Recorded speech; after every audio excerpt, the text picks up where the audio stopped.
Smash it. So we've got to do the the roll the intro bit, eh? Where did you get that idea from? Casey, nice that. So just roll the intro? Yeah. Roll the intro. Ngahere Communities is all about the people. In 2018, a group of us got together and we launched Te Hao Manukau, a space for the creators, innovators and entrepreneurs of Manukau and Aotearoa.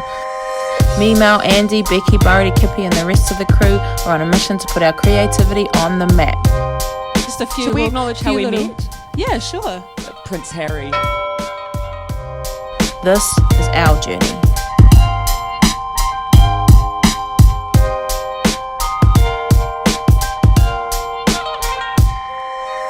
What's up everyone? Welcome back to this week's episode of Ngahere Talks Cashed Up Creatives. I have with me today Andy. What's up? Andy is our program lead here at Ngahere Communities. He is paid to work 20 hours a week, but he adds so much more value than that because he's a bit of a genius.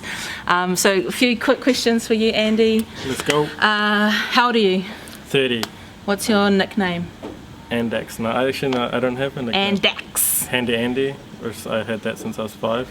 Used to bring me to tears a lot. Oh, okay. But no one calls me a nickname because my name's already short. Yeah. Anne? Andy. D.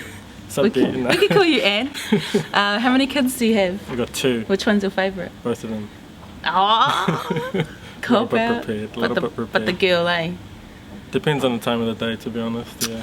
That's all right. What's your passion in life? I love learning to share. So I learn so that I can share with other people. Awesome. Okay, tell us about the time when you were the most afraid you've ever been.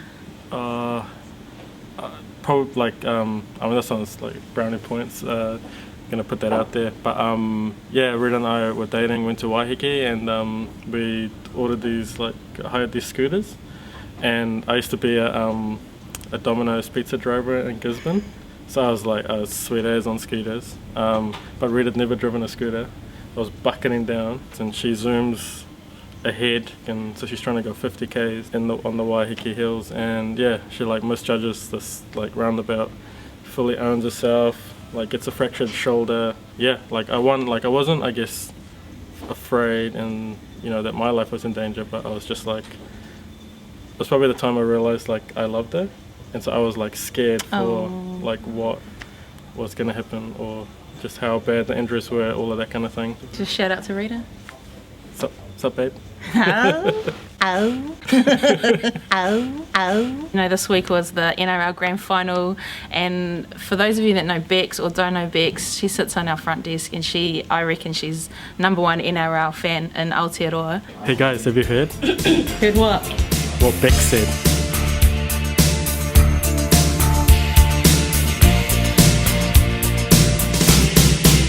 It was a really fair game last night, eh?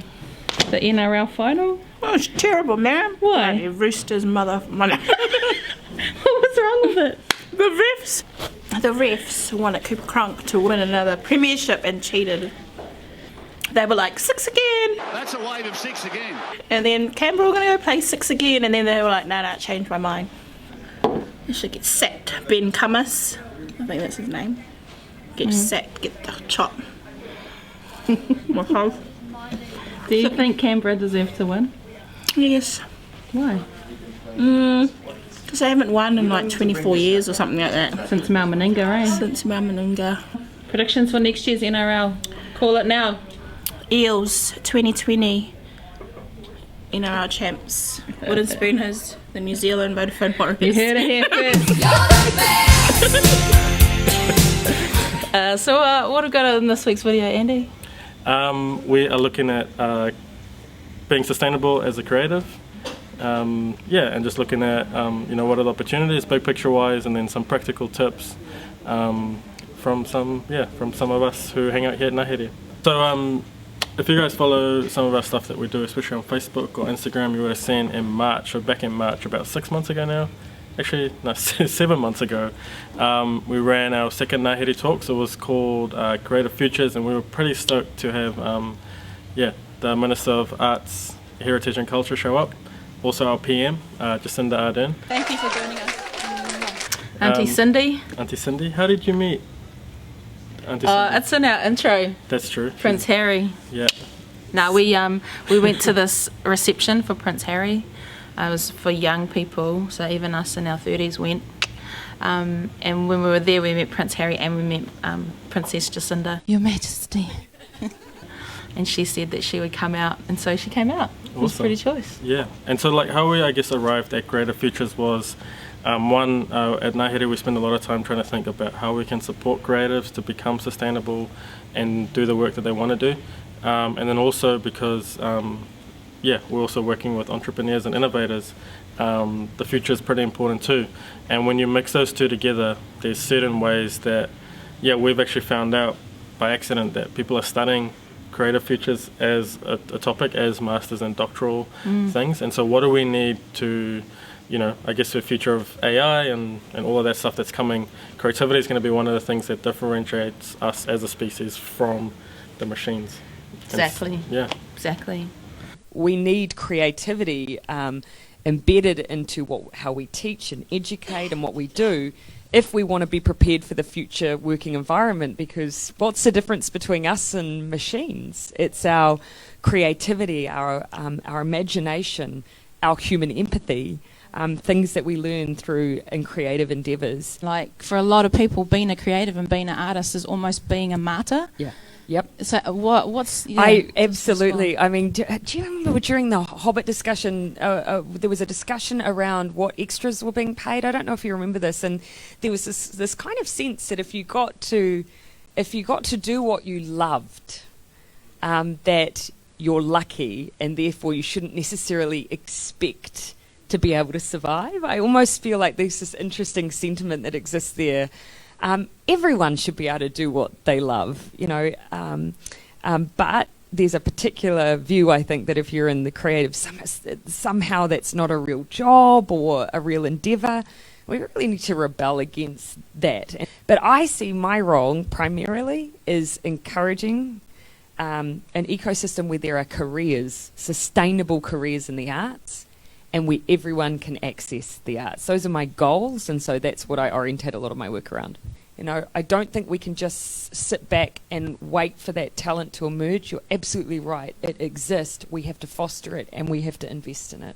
And what's amazing is that, done right, where we really value creative IP and our creators, this can be a real democratization. It's really hard to be a full-time creative. How do you make a big enough noise to get the attention? I don't even think you'd need to make a big noise. So I would say if you contact Creative New Zealand and the Film Commission, I'll give you the board chairs numbers. I'm sure that they would love to connect, because they are always looking for people wanting to access some of those programs in particular. You have to put in the time, you have to put in the effort, you have to refine your idea, you have to commit to it, and over time, like I'm pretty sure you could find a formula that in 12 months' time you're earning off YouTube if you did it intentionally. And I think for me it's like, how do we start to invest in that?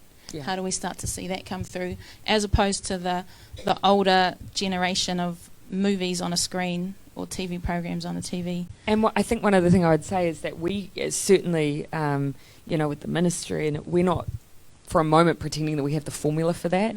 And so what we're having to do instead is say we want to just be responsive. So if you as creatives see where we could play a bigger role and a better role, come and tell us how we might need to change the way we fund and support through the programs we have. Okay, so what you need to do? Yeah, and so we have to be, because actually the front line of this is changing really quickly. And sometimes the way we've used some of those funding mechanisms just has not been very dynamic. And so then off the back of that, we got invited to go down to Wellington to participate in a workshop with Mana Tūtaonga, or the Ministry for Culture and Heritage, about some new policy that Jacinda talked about around enabling sustainable creative careers. I heard some stats that the average income for a creative in New Zealand is $15,000 a year. like how are you meant to live off that? So at that workshop, I met a guy called Lynn. I met a bunch of awesome people actually, but a guy called Lynn who's based in Devonport. He's been in the creative sector in Aotearoa for the last 15 years.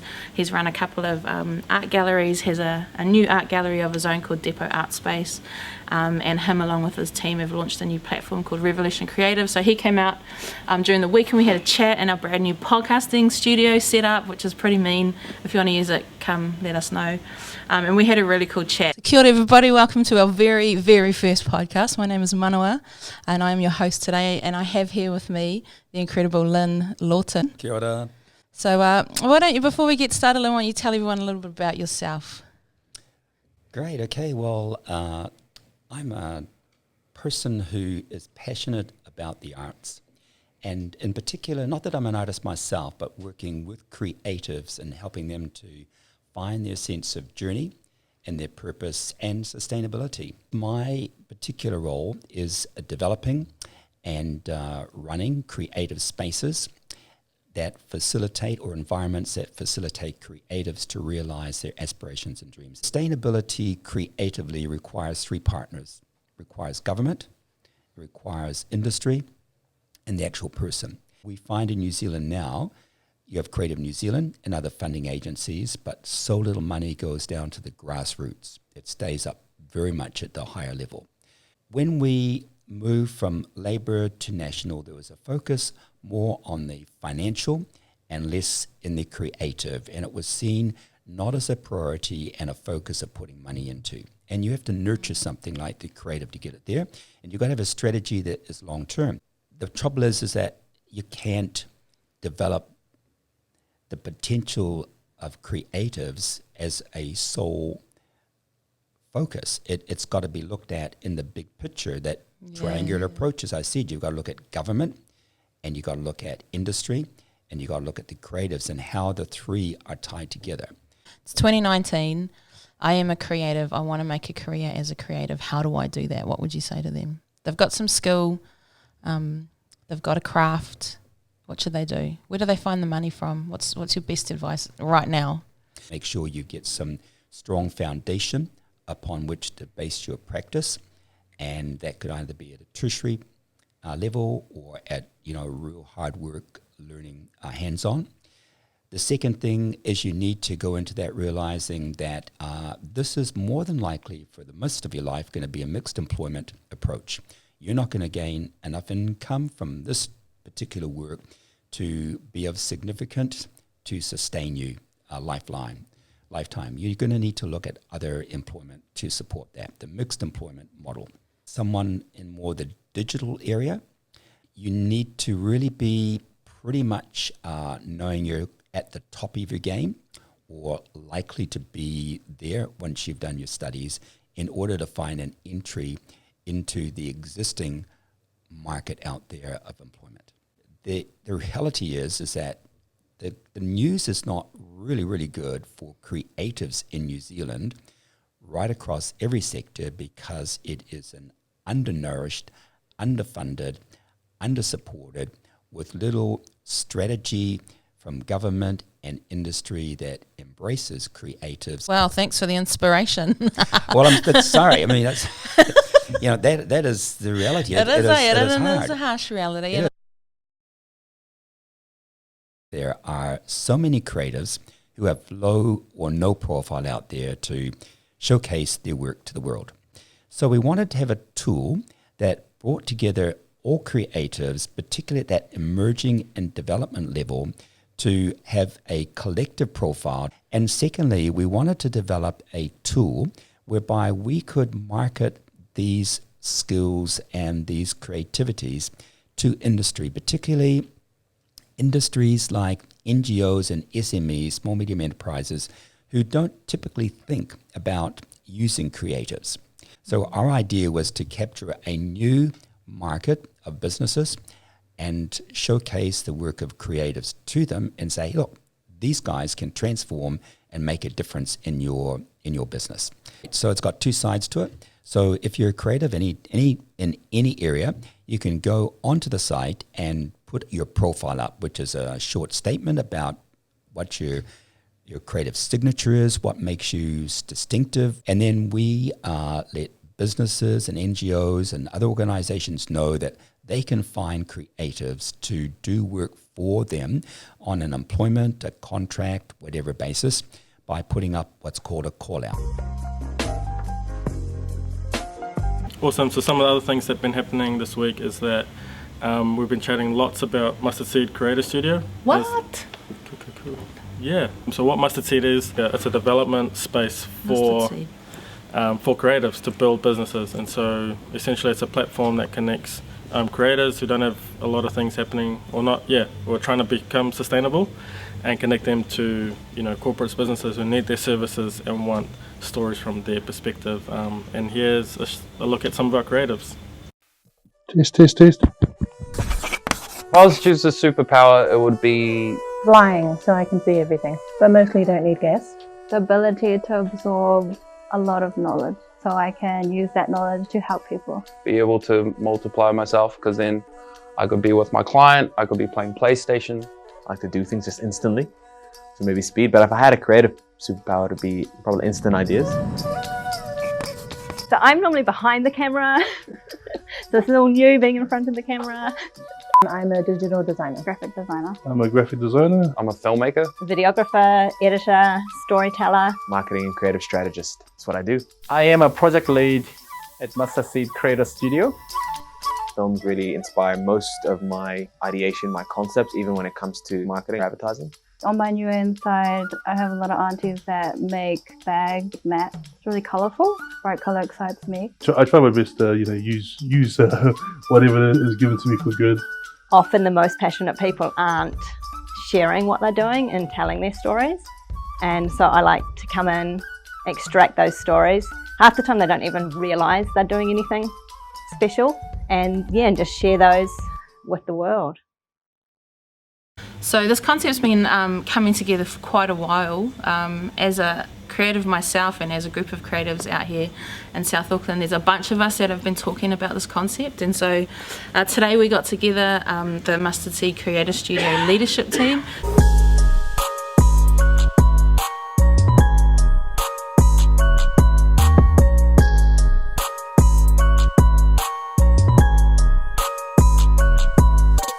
Talk about the future and what a creative studio in South Auckland might look like soon and in the near future as well. It looks amazing. I can't wait to tell you guys about our build.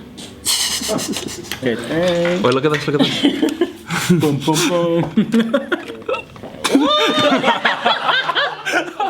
Later, Bolt. So that was pretty cool, jamming out with the team.